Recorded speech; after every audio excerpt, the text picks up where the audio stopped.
Smash that like button. Hi everyone, I'm Akif. Today I'm going to be talking about Nim and the Sprague-Grundy Theorem. This is one of my favorite topics, by the way. It's really, really cool. Okay, so first we're going to start off by introducing the game of Nim. This is a small, fun puzzle game. Kind of fun, not really. And to start off with, you have n piles of coins. So in the example, n is 3, so you have 3 piles of coins. Okay, and these piles have some positive number of coins. Okay, so for example, in the example, you start out with pile 1 having 3 coins, pile 2 having 4 coins, and pile 3 having 5 coins. Okay, this can be, it can have as many piles as you want, and each can have as many coins as you want. Okay, then the players, there's 2 players in Nim. They take turns. And for each turn, the player picks some pile and removes some positive number of coins to remove from that pile. So for example, here, player A has decided to choose pile 1 and remove 2 coins from it. And the players then alternate back and forth doing this action of picking coins from a pile. And once some player sees that all piles are empty, they lose. So for example, at the end here, A takes this last coin, then B will get 0 piles. All the piles will be empty, so then player B will lose. And so player A will win. Does everyone understand how this game of Nim works?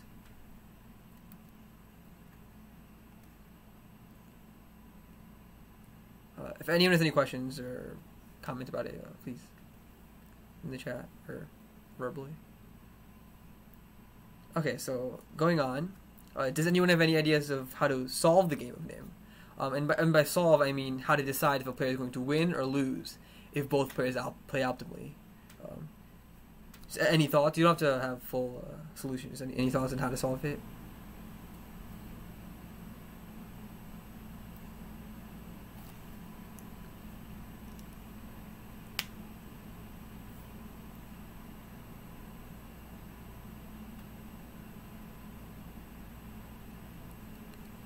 No? Okay.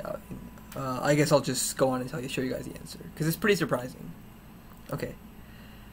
Oh, sorry. Before the actual solution, I guess we should describe the problem first. And the problem was that given some initial state, in this case, the state is just some configuration of piles and coins into piles.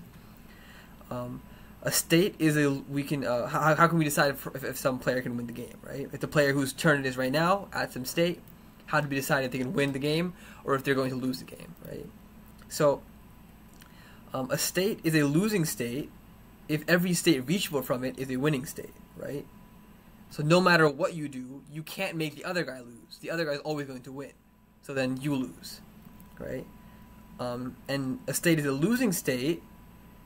Sorry, this should be winning, right? I think Joe should stay winning. Yeah. A state is a winning state if at least one of the states reachable from it is a losing state.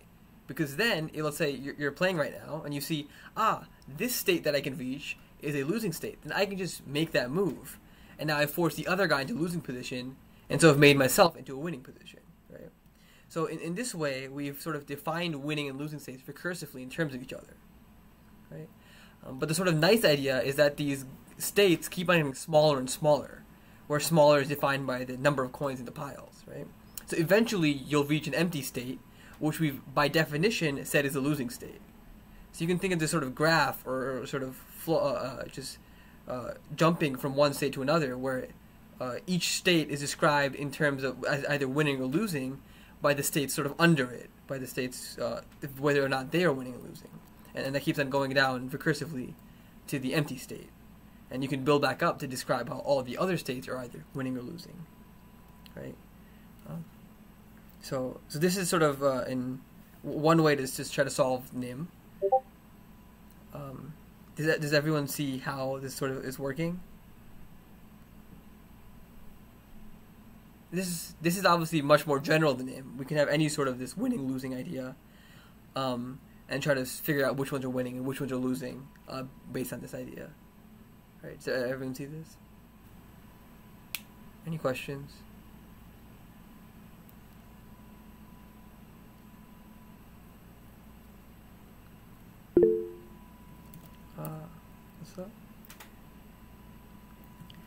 Yeah, so it would be more akin to like a DP than either of those, right?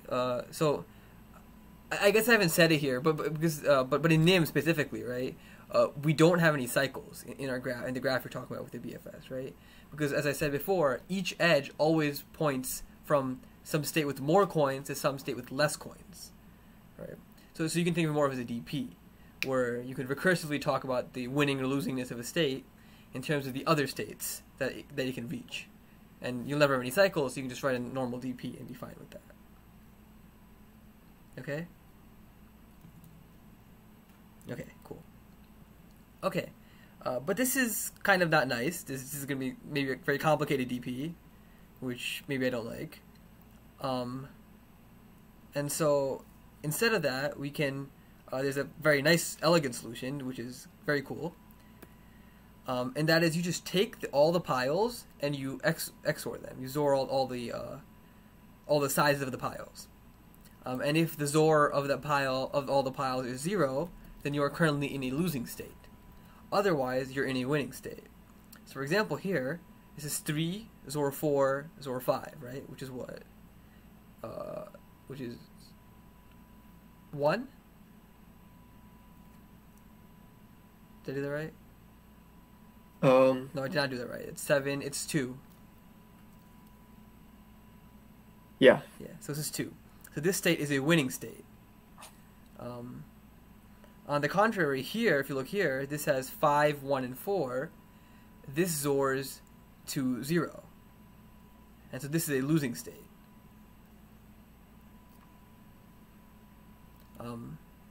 Okay, this is very surprising, and I'm going to show you proof of it in the next slide. But does everyone at least see what the rule is, even if we don't know why the rule works?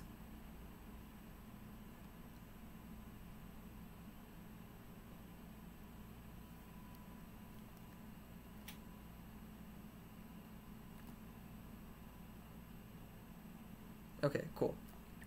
So why does this work? And so we can do this inductively. We can prove this inductively on how many elements we have sort of in each pile. So first off, the base case is that if all the piles are empty, this is clearly losing state, and the XOR is 0, right? Because XOR of all zeros is just 0. So that's good. Our rule still holds for the empty state. Okay. Now, for the inductive state, if we have the k total elements across all the piles, we sort of assume for our inductive hypothesis that that our rule holds for all sort of configurations with less than k elements total, right? So this is our inductive hypothesis, we're doing strong induction, and we're saying that we've sort of proven this rule for everything less than k elements total. So if we have less than k elements total, then XOR equals 0 implies losing, XOR does not equal 0 implies winning. Okay. Now we look at now we look at our thing with k elements total, not less than k, but now we're looking at current state is we have k elements total, and we remove, let's say, k elements from some pile, and that pile holds y elements total. Okay. Then that's how this changes to XOR. So XOR has order 2, so XOR cancels itself out, right? When you XOR something by itself, it cancels itself out. So that's what we're doing here. So we're removing y from the XOR, and we're adding in y minus x to the XOR, right? This is our new XOR for the configuration if you remove this x from y. Okay, so these are not equal because obviously we can't remove 0 things, because that's the whole point of NIM. You have to remove some positive amount of things. So y is equal to y minus x. So if XOR was 0 originally, right, then XOR is not 0 anymore. So this is a losing state, because all the other states are winning states that we're reaching from it, right? Because their XORs are not 0, and they have less than k elements, so by inductive hypothesis, it must be a winning state. So then our current state must be a losing state, because everything you can reach from there is a winning state. Alternatively, if the current XOR is not 0, we can do this. We can pick this specific amount for x, and if you carry out the math, this gives your XOR post removal to be 0. So now this is a winning state. Why? Because we've just shown that you can reach a state with less than k elements and has XOR 0, aka a losing state. So then our thing has to be a winning state because we can reach a losing state. So Yeah. Does everyone see why that works? Any questions on that proof? The idea is sort of we can always maintain a Zor 0 for the other guy if we have not 0, and if we have Zor 0, then we always can get shifted off to a Zor of not 0, and so that's how that sort of flips back and forth.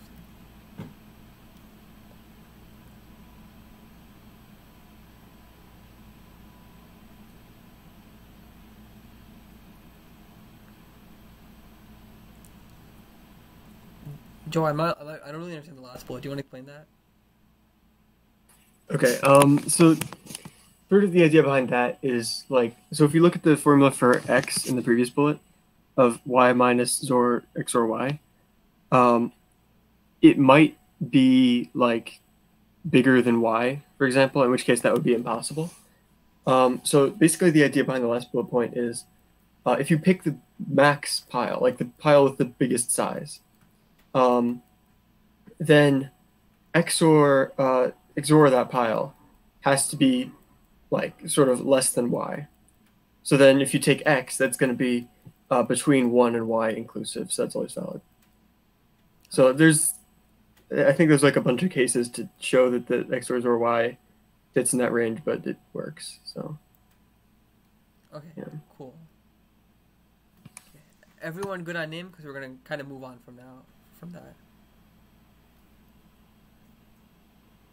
Yeah, the proof isn't super important. You just need to know basically like how it works, like the whole XOR 0 thing. Okay, cool. Let's move on. Okay, so we've talked about Nim now, and we're gonna generalize this idea, which we sort of that we've done for Nim, to a whole class of two-player games. Okay, so the types of two-player games we're gonna consider have a few constraints, a few restrictions. So first of all, we want to consider games that are impartial. So what that means is that it doesn't favor one side or the other. We can just talk about whether some state by itself is winning or losing. Not that it's winning for player Alice, but losing for player Bob or something like that. The state by itself is winning or losing for whoever's turn it is, because the game rules are the same for both sides. Okay. Further, we want to assume that there are no draws. Okay.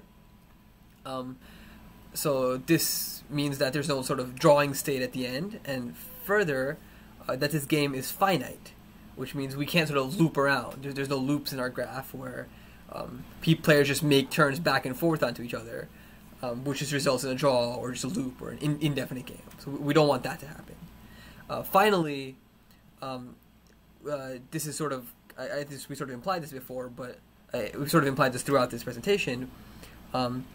But there's no hidden info, right? So players know what's going on with the entire state of the game, and they know everyone knows that everyone else knows what's going on, and so all the information is publicly available, and everyone gets to make optimal decisions from that point forward. Okay, and so in these games, players now take turns, as we described for Nim before, making moves back and forth, right? And these moves take you from one state to another. And what we need to do is decide if some state is winning or losing, right? Okay. So this should just be clear to you guys. I'm just generalizing what we did for Nim initially before the Zor trick. What we did for Nim before the Zor trick, right? And so one way to do this, since we have no cycles and stuff, is that we just have a DP, right? The losing state is a sort of state where you can't make any moves, right? And so you mark that as losing, and then your DP will look at, okay, are there any losing states from here? Then it's a winning state. If not, if they're all winning states, then I'm a losing state. And you sort of recursively just construct your DP all the way up, right, across all your states, right? And so this always works. This idea of making the DP always works. That's correct. However, this DP table, depending on your game and on your constraints for your problem, might be too big. Often it's really, really big compared to what may be feasible. And so this is not good. Everyone clear on what I'm defining as a two-player game right now?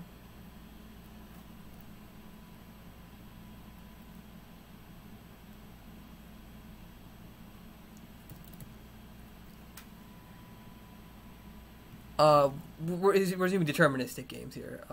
We don't want the games are not going to be random. They're deterministic. Okay. What you might see sometimes in some problems is that the initial state might be determined randomly in some way, and then you want to maybe talk about like expected value of wins or expected value of moves and stuff like that. But the actual game and all other things, and you're going to see pretty much always, is going to be deterministic. The rules of the game itself are going to be deterministic. Okay, cool. Okay, so first we're going to take a tangent here and define the term. And this term is called the MEX. It stands for minimum excluded element. And it's defined as the smallest non-negative integer not contained in the set. So you're talking about the MEX of a set, and it's the smallest non-negative integer which is not in the set. So for example, this set over here, it contains 0, it contains 1, contains 2, does not contain 3. So the MEX of that set is 3. This set, however, does not even contain 0, so its MEX is just straight up 0. Okay? Everyone clear on what MEX is?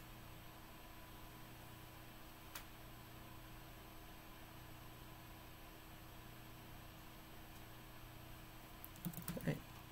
And just to mention this, it can, depending on how big the range of your values are, it can either be calculated in n log n by sorting, or in ON time, if you can just sort of counting bucket sort of idea, where you can just mark things as taken or not in a Boolean array. So depending on how big your range of values are, it can be linear or n log n to calculate the MEX. Okay, so how are we going to use this idea for MEX? So what I'm going to define now are what are known as Nimbers or Grundy values.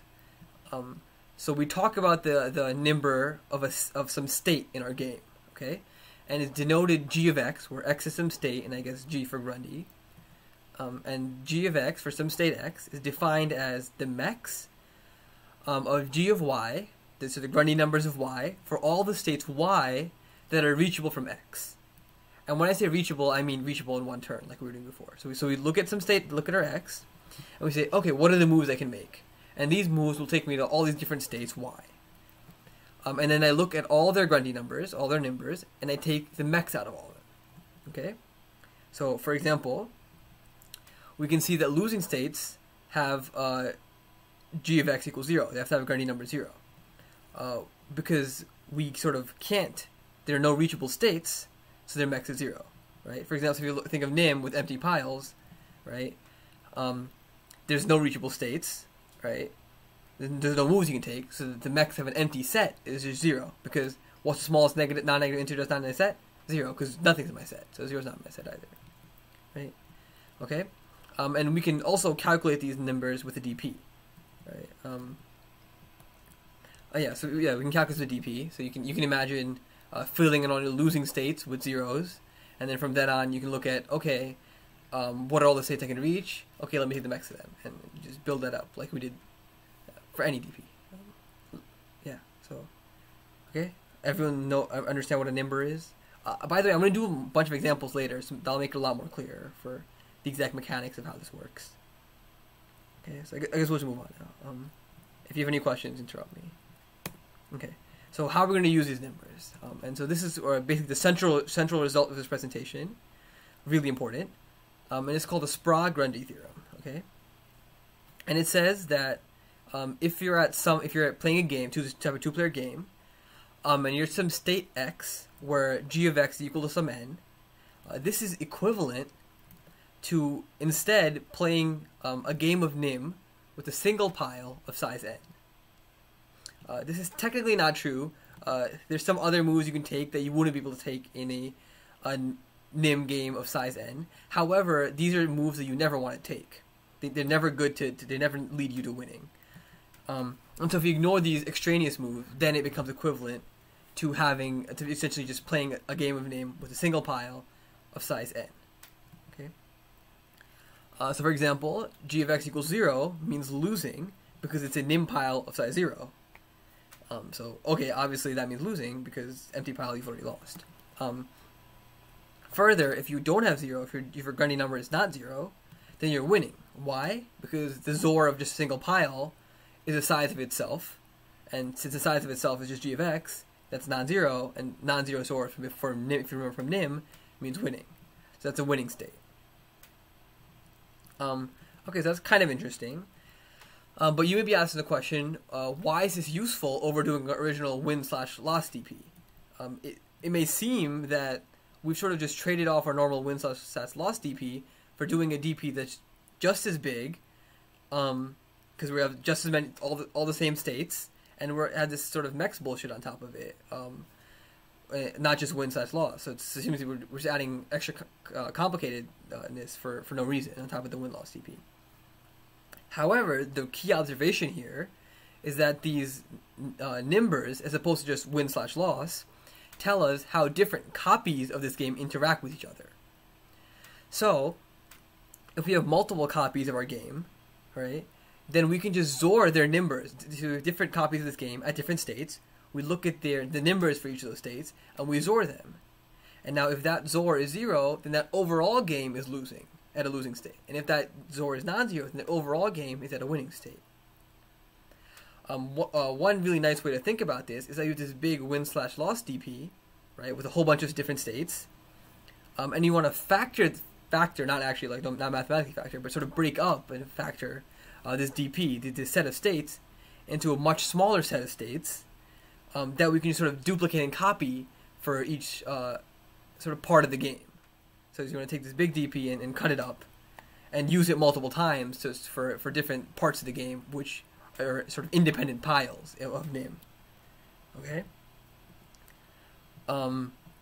This is a sort of intuitive proof or explanation for why the Sprague-Grundy is true. And that is to say, so the idea behind it is that if you have some Sprague-Grundy number, so some Grundy number, n, then because of the definition of the Grundy number, of the Nimber, n is the MEX of all the reachable states, right? All the reachable Grundy numbers. So, among my reachable Grundy numbers, I must contain 0 through n-1, because otherwise, those would be the MEX, right? And this exactly looks like a pile of Nim of size n, because if you have a pile of Nim pile with n coins, you could reach, by taking off some positive amount of coins, a Nim pile with any of them less than n. You can remove, if you have, let's say, 5 coins, you can remove 1 coin and get 4. Remove 2 coins and get 3. Remove 3 coins and get 2. Remove 4 and get 1. Remove 5 and get 0, right?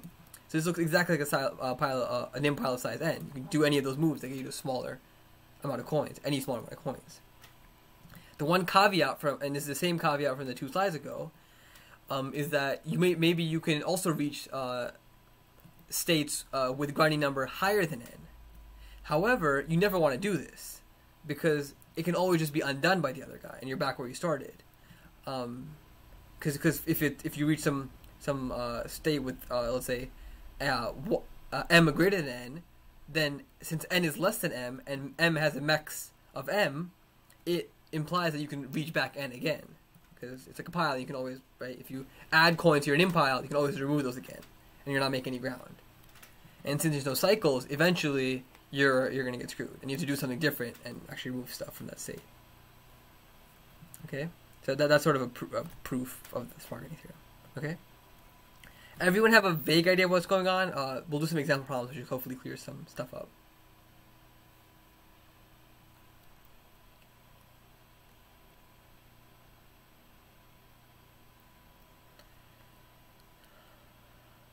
Okay, cool. Let's move on. Okay, problems. Okay, so the first problem is called knights. Okay, so you have this n by n board, where n is like 1,000, and you have, let's say, 10 to the 5th knights on the board.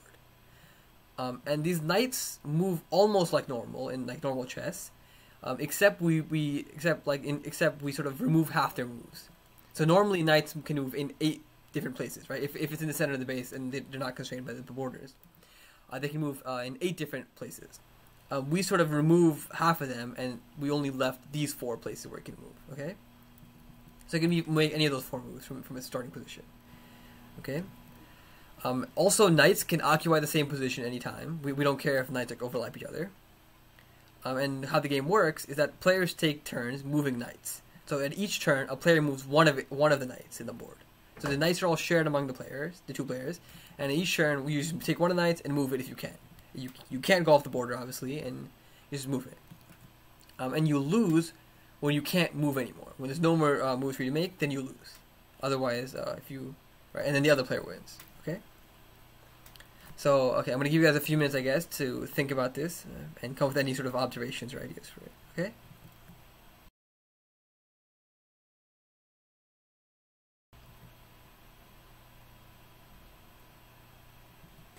You just went forward a slide. Oops. Did anyone see anything?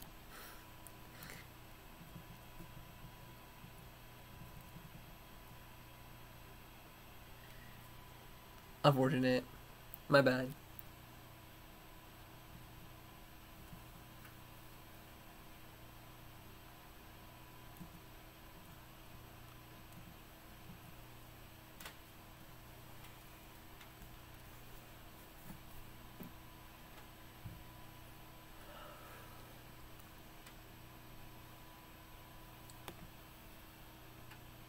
Anyone who hasn't seen it, any ideas?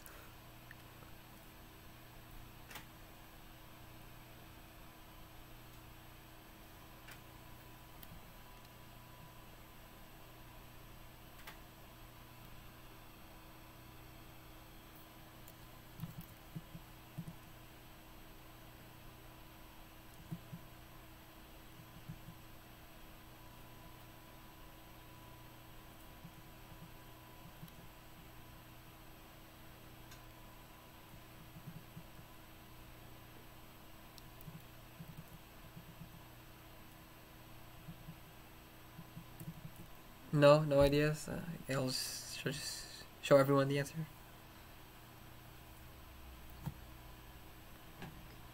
Another minute or two.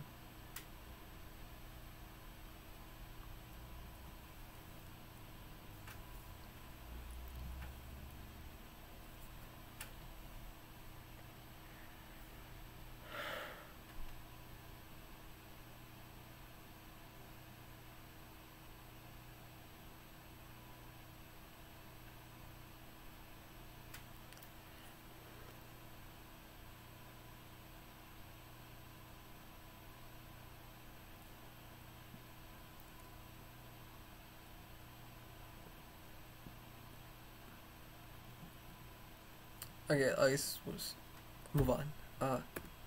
So the critical observation here is that all the knights are independent. They sort of move independently. You can pick one knight and make a move on it, and it'll just move around, and another knight can move around, and they just don't interact with each other, right? So you can think of them, of each of them, as their own nim pile, in a sense. So the solution for this problem is to make the Nimber DP in n squared time, just the size of the board, right? So you calculate the Nimbers for each of the states, where a state is just a position on the board, right? And then you XOR the DPs at all the knights' positions. You're given a bunch of knight positions, right, for where the knights are initially, and you XOR their DPs, and you're winning if that XOR is non-zero, and you're losing if that XOR is 0. So to get an idea of what's happening, let's look at this DP, and for 5x5, let's look at the DP for 5x5 and see what's happening. So for example, here, this is a losing state, and its Nimber is 0 because there's no moves you can make. You just can't make any moves. Same thing here and same thing here. There's literally no moves you can make, so its set of reachable states is empty, so the max is just 0, right? For example, here though, there's one move you can make, exactly one move, and it's this, right? This left down. So then, and that the Nimber that it can reach is 0, so the max of its reachable Nimbers is 1, because 0 is including the set, so 1, but 1's not, right? We continue on. Here, we can reach 2 states from 2, this point. We can reach here, and we can reach here. So we've covered 0 and 1, so that max is 2. We can go back here, we can sort of, from here we can make we can make 3 moves, I think. We can make here, here, here, and here. And so we've covered 2 and 0, so the max of that is 1. We can go here even, and here we can reach 0, 1, and 2. So that max is 3. And so for the actual solution, you would calculate this DP out for all n squared, and then XOR the actual knight positions. Any questions at all? This is sort of a nice example of what's happening.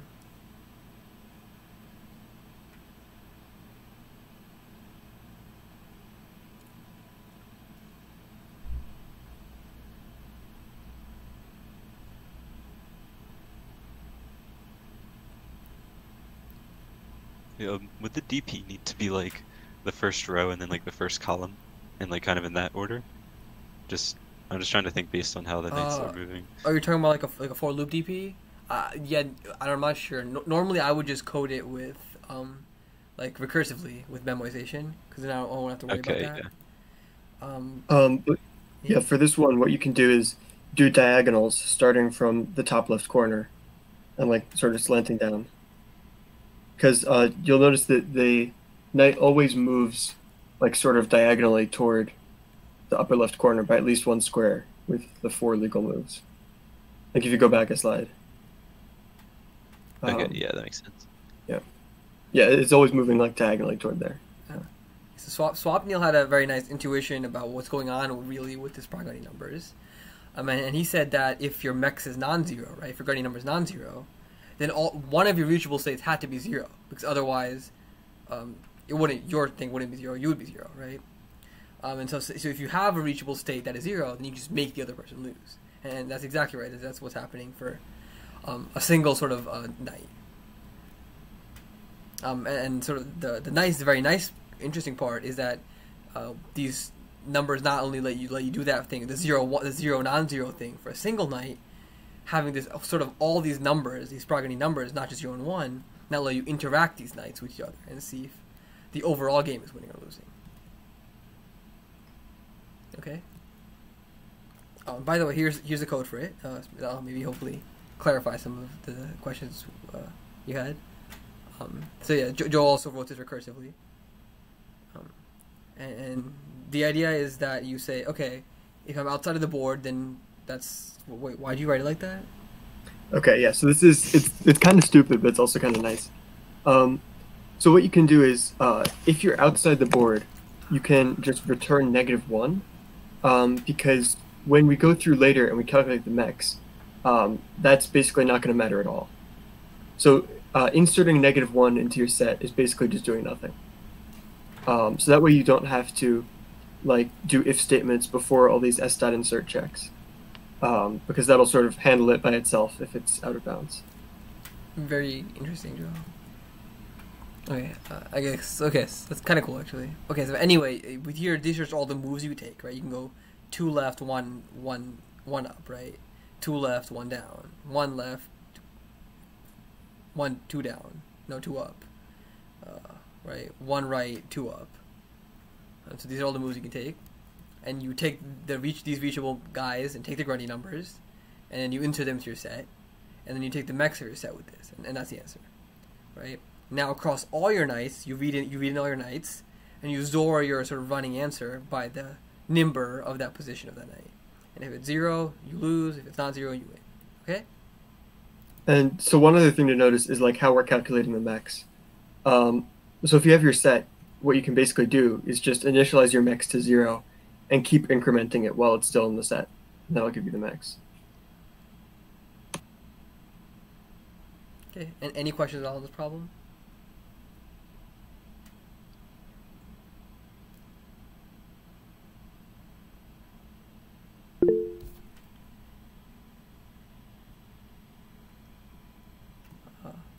Sorry, missed by what?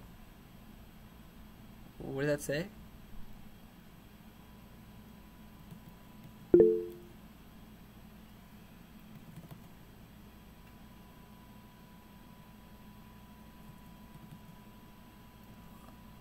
I'm not sure what you mean by missing any spaces. It's a recursive thing, right? We're like with memoization. We've been in recursive memoization. So when we query about some space, it will query about all the spaces it thinks it can reach, and so on and so forth. So there's no way you can sort of miss anything, unless I'm misunderstanding your question. We can just ask about any position, any state, and it'll sort of find all the sort of branch out and try to find all the states it can reach, and so on and so forth. Oh, in that sense, yeah. If it might definitely miss some states in that sense, but it'll miss states that it won't need.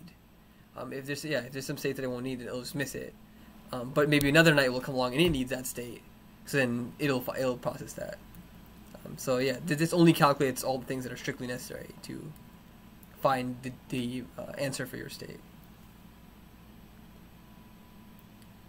Well, you don't need to reprocess every time because for every night, because it'll remember the DP beforehand. It'll remember the DP across the night calls, right?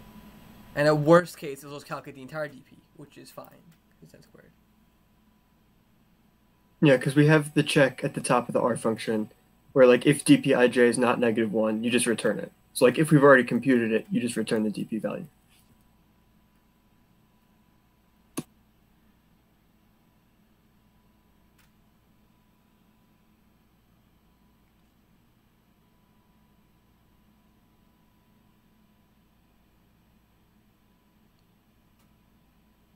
I'm not sure I understand what your point is.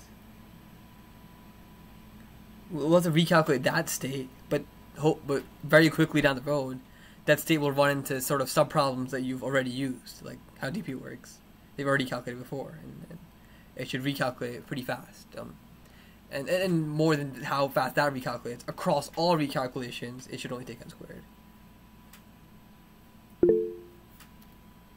Okay, yeah, no problem.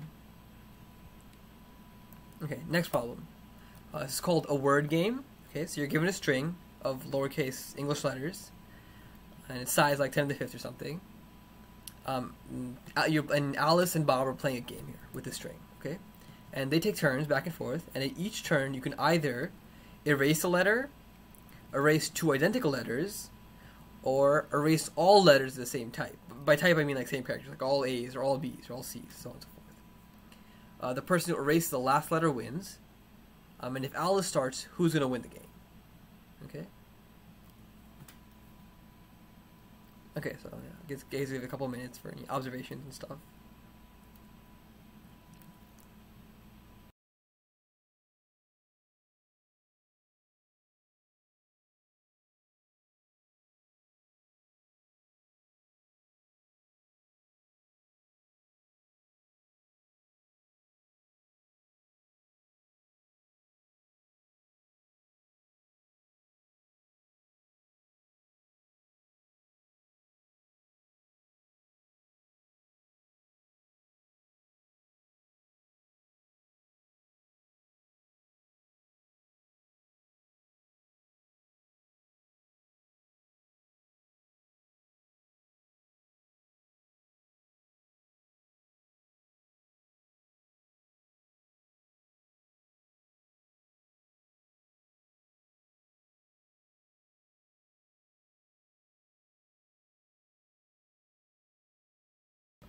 Yeah. Any idea you guys have, just tell us, and I'll look at it.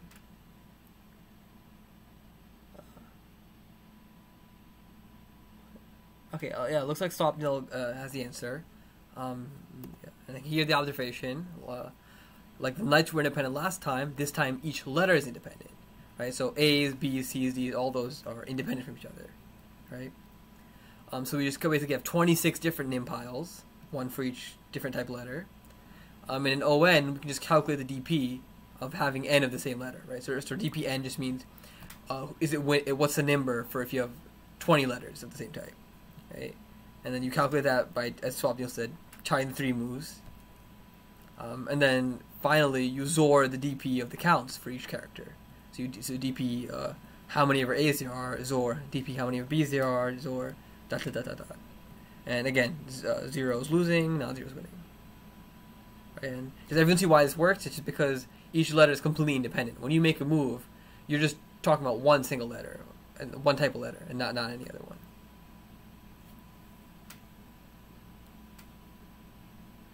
Okay. And here's the code. It should clear things up a lot. Yeah. So we count the letters. And then we ask for XOR it with the DP for that count. And in here, we look at the 3 moves we can make, right? We can either subtract 1, subtract 2 from the pile, or just read 0 straight up. And then this is max. This is me being lazy and calculating max, but the while loop thing should work. Okay, cool. Okay. Again, interrupt me if I go too fast, or if you have questions. Okay, next problem. Okay, we have 1,000 marbles on some board. the board has coordinates from like 0 to 100 or something, 1 to 100. So the initial positions of the marble start from 1 to 100, not 0. So the board is indexed has a position 0 also, but the marbles start from 1 to 100. Okay, and there's 2 players, and they take turns moving. And for each turn, first you pick some integer u greater than 0, and then you either move from x. You can move a marble from x y to either x minus u y, x y minus u, or x minus u y minus u. So you either move u up, u to the left, or u in the up left diagonal. Like square root 2u in the up left diagonal, like u like this way. Right. And marbles can occupy the same square, and the first person who gets a marble, who moves a marble to 0, 0 wins. So marble can't start in the 0th row or the 0th column, so no marble starts out at 0, 0, but the first person to move, who moves the marble to 0, 0 wins. Okay? Everyone understand the problem?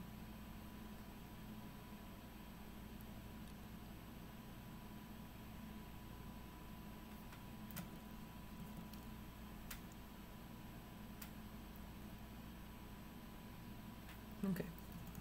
Looks like it. Okay. I'm gonna go stroke. Sorry. My bad. Yeah. Yeah, you can move any marble. You can just pick any marble and move it on your turn. You pick a U, pick a marble, and apply that U to the thing. This way.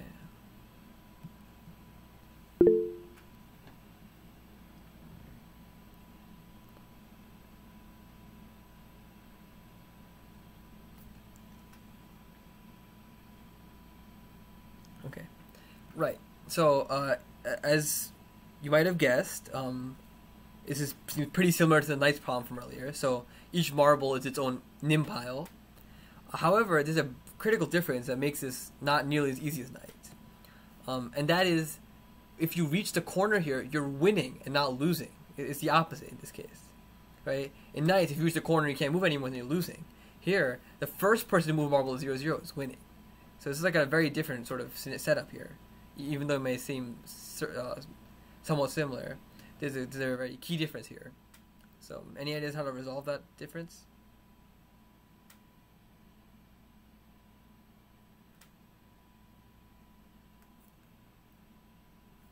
And Ryan, if you're at x equals 0 or y equals 0, then it's the opposite. You're winning, right? You're not losing. It's a winning state. Yeah, I guess I should have said that. And the opposite is not 0. No. If you're at x, no one we don't really consider the state 0, 0, right? As winning or losing. You've won already if you reach there, right? It's over. It's like, I guess it's losing in some sense, but the point is that if x equals 0 and y equals 5, let's say, right, that's a winning state, because then you can just take u equals 5, right, and move the marble to 0, 0, and you've won. Oh, I guess I was thinking about it backwards then.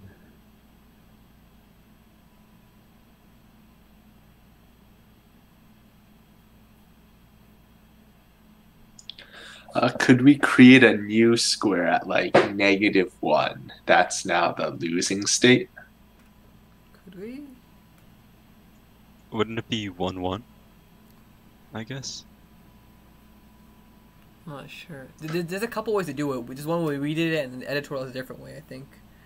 So maybe I'm not sure, but I'm not sure what you're saying. I don't know how that would work. Like, what if you're thinking 1, 1? What would be its nimber, or what would it be like? What would the idea be? I'm just picturing if it's at 1, 1, then if you move that marble, then the only place it can go to is like 0, 1 or 1, 0, and then the other person can win.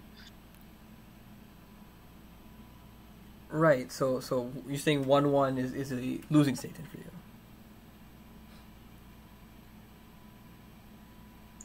Yeah. That's not true though, because you can jump directly to 0, 0 and you win straight up. If you take u equals 1, oh yeah, you do this third type of thing, you just win.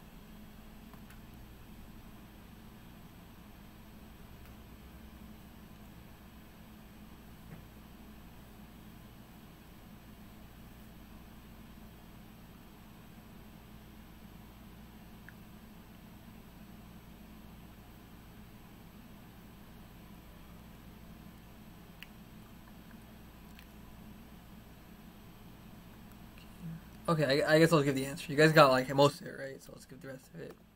Okay, so yes, it said this seems similar to knights, right?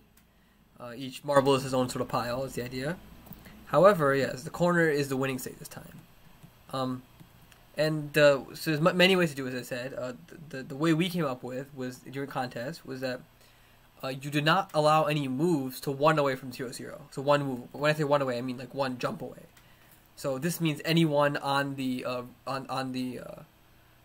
left row, the top left column, top row, like 0, y equals 0, x equals 0, or on the diagonal. So you just don't allow those moves to happen. So if you're at some position where the only moves will put you at any of those places, you just don't do that. You just don't count those your moves, and then your max is like 0, so you lose.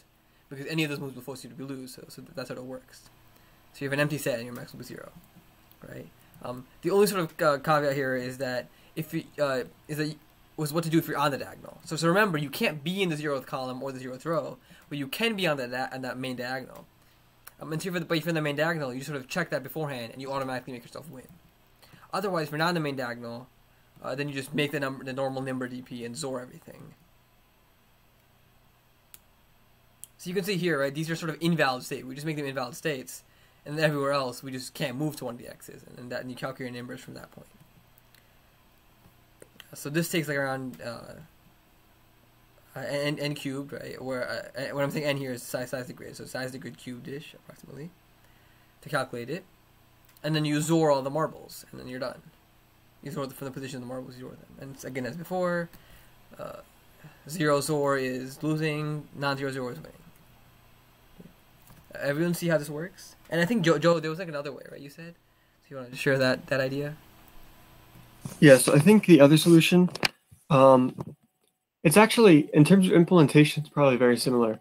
But instead of marking these states as invalid, if you just give them like a really huge DP value, so like you give them like 1,000,000 or something, I think that would have all of your other DP values end up the same. Right, because if you have like some really huge value versus like just not putting it in the set at all, that's not really going to affect your max at all.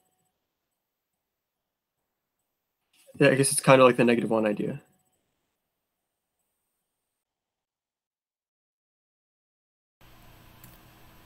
Use brute force it.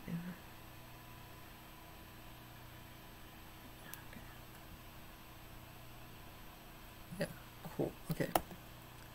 By this is the implementation. Again, very similar setup as you've seen before. You look at all the moves you can make, right? For all you can do this sort of move. For all you can do this sort of move. For all you can do this sort of move. Right? And then you take the max. Note here, there's a nice, like, idiom you see here, and that's, which sort of often happens in these sort of Nim problems, is that you don't have to check for any base cases. And the reason for that is that any sort of base case would just be for like a losing state, right? But here, if you can't reach any states, you just can't reach any states. You never ever end up inserting anything into mexi here, and so your mex just ends up being 0. And so you really don't have to special case that base case. That just ends up happening when you can't reach any other states. So that's pretty cool, I think. And again, cutting with the same stuff from the previous slides. Here, you're in a position, you Zor it, and then you output whether or not it's 0.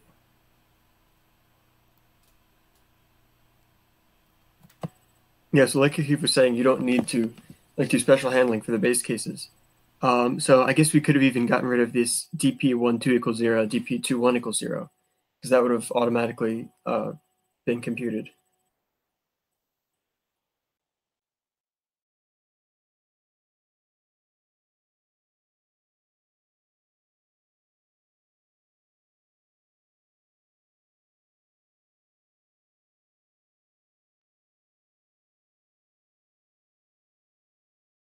That you might have to use this is a really nice problem, and we're gonna cover sort of a new technique that we haven't used before for this. So I'm gonna show you the problem, and then I'm gonna cover the technique, and then I guess I'll let you guys think about it. Okay. So you have this grid n by m, where n and m are like less than or equal to 100, and players take turns placing bombs on cells, on squares in this grid. Okay? So if you look here, the 1 is the first bomb placed, and 2 is the second bomb placed, okay? So when you place a bomb on some square, it A, destroys that square, and then B, if you look at up, down, left, right, it destroys all consecutive undestroyed squares in those directions. So look here, it destroys because those were originally undestructed, right? Same thing here, same thing here, same thing here. Now when you put bomb number 2, it goes in this direction and sees all these undestroyed squares consecutively, blah, blah, blah, boom, boom, boom. Here, it goes boom, boom, and then it stops here because this one's already been destroyed by bomb 1, so it can't keep on going. Same thing here. It explodes itself up, it goes here, boom. This one's already been destroyed, so it can't keep on going. Okay, so it only destroys those ones, okay? And this is the person to destroy the last square wins. Okay? Okay, so now I'm going to explain a new idea here. And that's the idea of using nim with splitting. So in some nim variants, right, some rule sets for nim, you might be able to split your pile sometimes, depending on how many coins you have and blah, blah, blah. Maybe you'll be able to split your pile. And these piles will be independent from now on. You'll have 2 more new nim piles and do whatever you want with. And so the the sort of idea I'm trying to show here, the fact I'm trying to show here to convey to you guys is that if you have some set X, which can then be split with a move into set A, state A and state B, the calculation of X contains the mex that calculate the mex that you do to calculate g of X. It includes g of A XOR g of B. It includes a XOR of the Grundy numbers for these 2 individual states. Okay, and this seems kind of iffy to do. Maybe it's not obvious that it should work. But the way you want to kind of think about it is that what XORing lets you do by Sprague-Grundy theorem is that it lets you combine Nimbers, right? So when you have a bunch of different piles, the overall game state also has a Nimber that you could maybe calculate with a gigantic DP. However, what Sprague-Grundy lets us do is it lets us calculate this Nimber very quickly by just XORing all these individual Nimbers, right? So when we XOR all these different Nimbers, what we're getting out is another Nimber for the entire overall state of the game. And XOR just lets us calculate that very nicely, right? And that's what's happening here. When we split a pile, we can imagine maintaining the full state of those both piles and carrying that through the entire game with the full state information. However, we could just XOR these individual piles by looking at them separately and independently, and that should just give us the same Nimber by Sprague-Grundy theorem of the overall 2 piles A and B. Right? Okay. So everyone understand what the idea is with when we do splitting, and more than the proof, just understand how it factors into calculating the mex.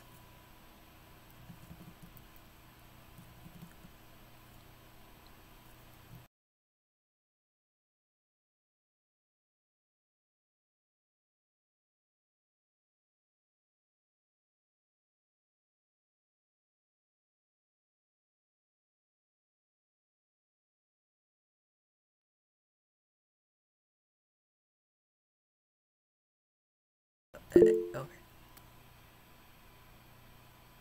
Well, if you should remember the original like Sprague-Grundy idea, right? For like knights or marbles or something, right? We have all these different piles with Grundy numbers, right? This knight over here has some Grundy number. This knight over here has another Grundy number, right? And they're all independent piles, and we XOR them together. We XOR these Grundy numbers together to get this final result, the final Grundy number for the overall game. And whether or not that's 0 shows you're winning or losing. Right? And so that's what we're doing here. When we split some pile up into A and B, or more than A and B, you can split it more than one pile, more than 2 piles.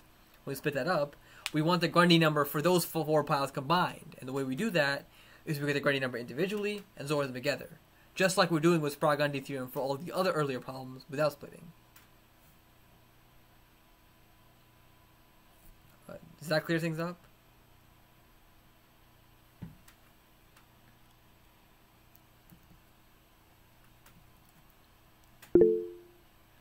Okay. Maybe you'll understand it better when you see how it's used in this problem. So speaking of this problem, maybe you guys should take a few minutes to think of observations for this.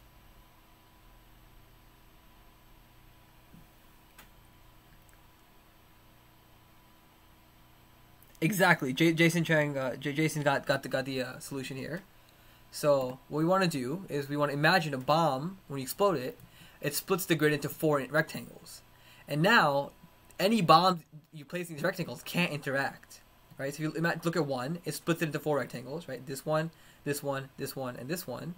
Now, whenever you place a bomb in one of these rectangles, for example, we place bomb number 2 over here, it can't interact with anything that's happening in this square, this square, this square, this square, this rectangle, because these edges, these destroyed cells, block any destruction from leaving this rectangle. So whatever happens to the rectangle stays in that rectangle. Right?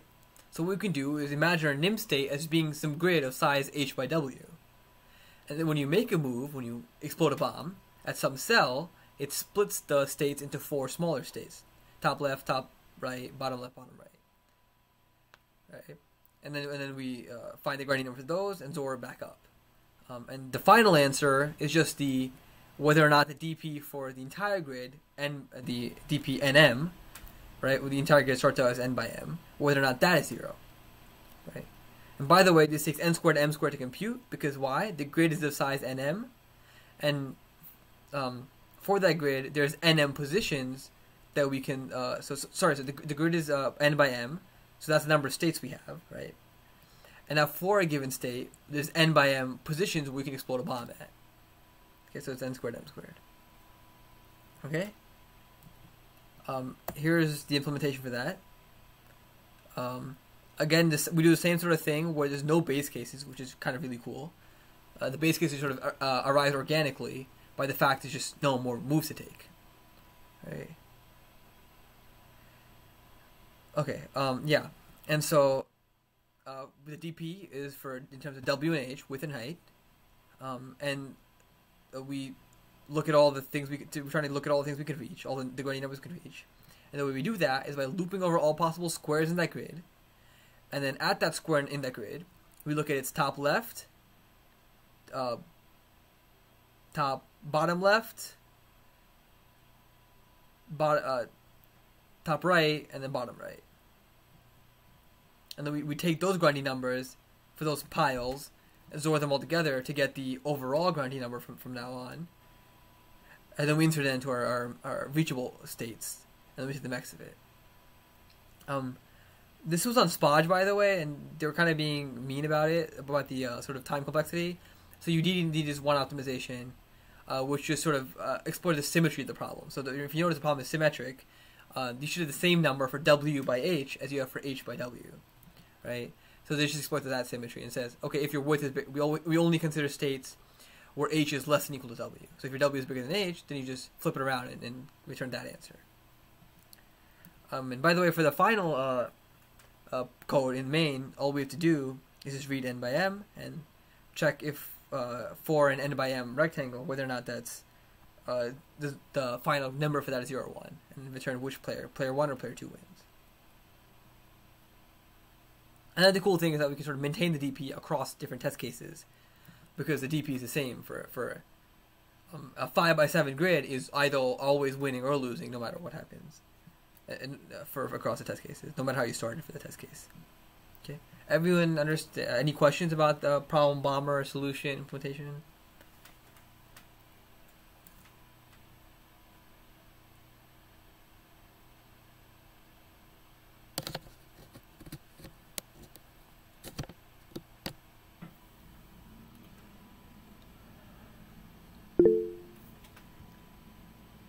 Yeah, the slide folder is in info, I think, right, on Discord.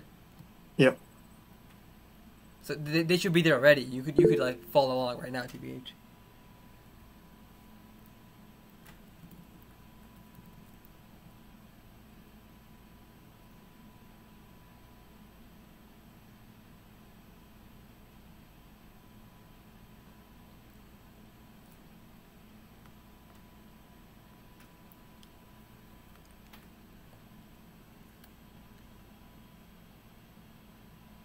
Okay, I guess that's it for today. Thanks for coming. Yeah, we have resources here. So we have CP algorithms, like lecture on Sprague-Grundy Theorem. There's maybe a more elaborate proof of the theorem and other stuff. These are probably solved in the lecture if you want to try it yourself. And this is a very interesting problem. I think it's a very, very cool idea behind it. It is very difficult to implement though, but if you guys are up for a challenge, you guys should definitely give it a try. Other than that, yeah, just if you have any questions, ask in Discord. Yeah, that's pretty much it. Anything else? Yeah, thank you guys for coming. Next week, I think we're doing DFS trees, which is a very nice topic. So that should be a lot of fun. So yeah, see you guys next week.